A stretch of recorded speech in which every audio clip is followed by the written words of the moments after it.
Hey everyone, John Hartley, and I'm here with today's mail and my lunch. This is a tomato, and all of y'all know that. But I'm wondering, I grew up with this in the South. How many of y'all eat tomato sandwiches? It is the best thing. Well, it includes sliced bread, so it's the best thing since sliced bread. White bread, mayonnaise, and the only mayonnaise that exists on the face of the earth, if it's not homemade, is Duke's mayonnaise. Sliced tomatoes, a little bit of salt, fresh ground pepper. One tomato that size will make 2 sandwiches. If you've never had one and you live somewhere where you can get one of these in the summertime, make yourself a tomato sandwich. You will love it. Lately I've been on a kick, and I found when I was doing my world coins thing, every time I got a coin that had anything to do with Great Britain, United Kingdom, England, whatever, that stuff makes my head spin. I started looking at stuff. I got some George III and some Victoria pieces, and who is that? The guy with George II, yeah, with the bull head. And I started getting interested in them, and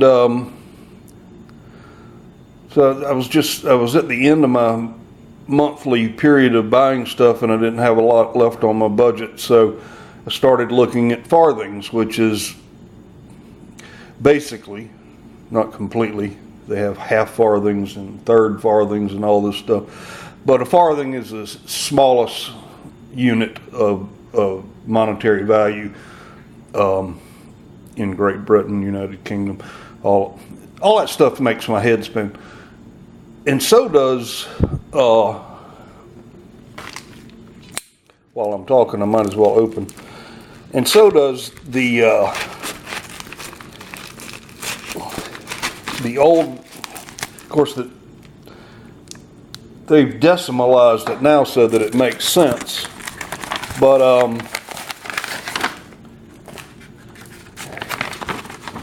if you don't know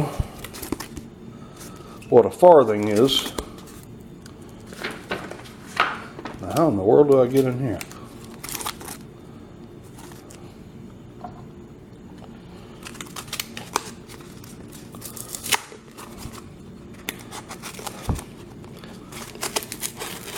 This seems like a puzzle or something. Heck with all that. Rip it open.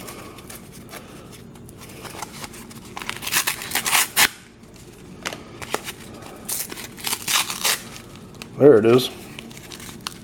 Ah, that was fun.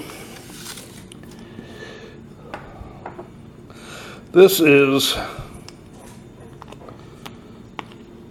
a 1901 farthing with Queen Victoria,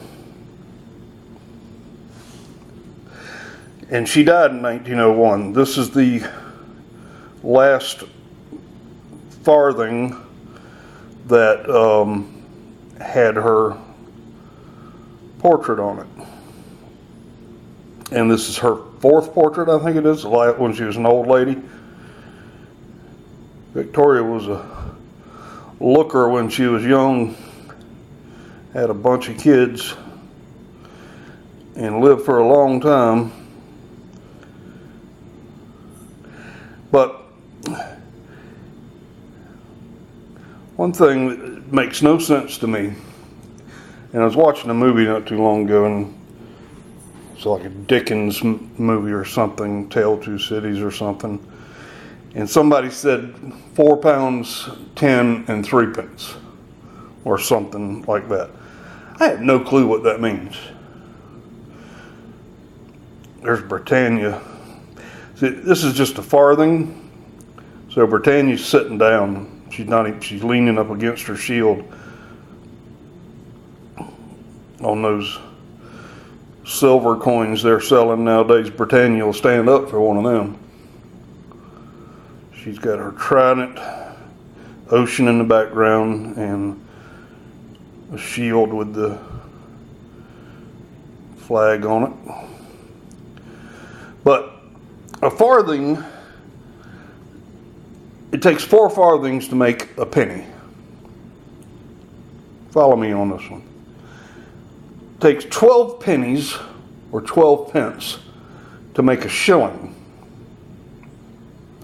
And it's 20 shillings to make a pound. And a pound is, to Great Britain, United Kingdom, England, all that stuff, a pound is to them what is to us a dollar. Y'all all know that.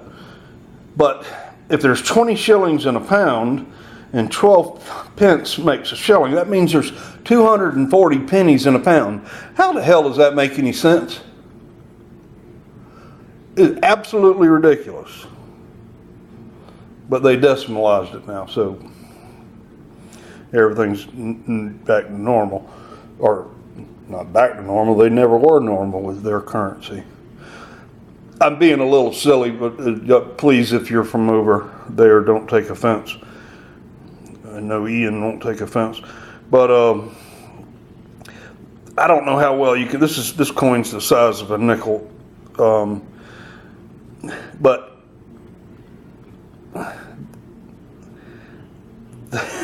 they can't fit the Queen's complete title around this coin, so they get a little bit silly. The first part of it is easy. It's Victoria de Grata or de Gracia or something like that, and that's Victoria by the grace of God. D is a deity, I think, and Gratia is grace. And then there's a part there that says Brit. Brit stands for Queen of the British Territories. How's anybody going to know what that is? You have to already know it, and if you already know it, why even put it on there? Just put down Queen. The next part,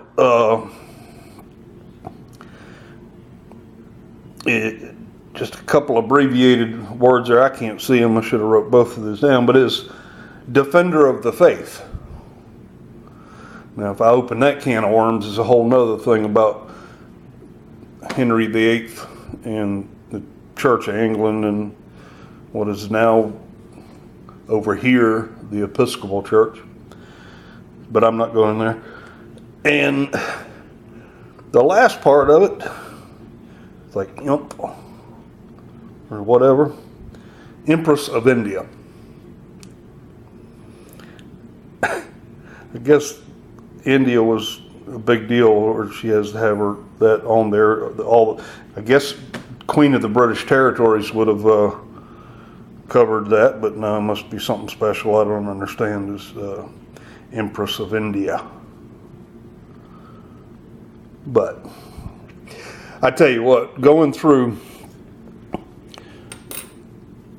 the coins of Great Britain, United Kingdom, England, and all this, if you go to England from 1187 to 1970, I think it's 1187, somewhere around there, to 1970, when I guess is when they decimalized their currency,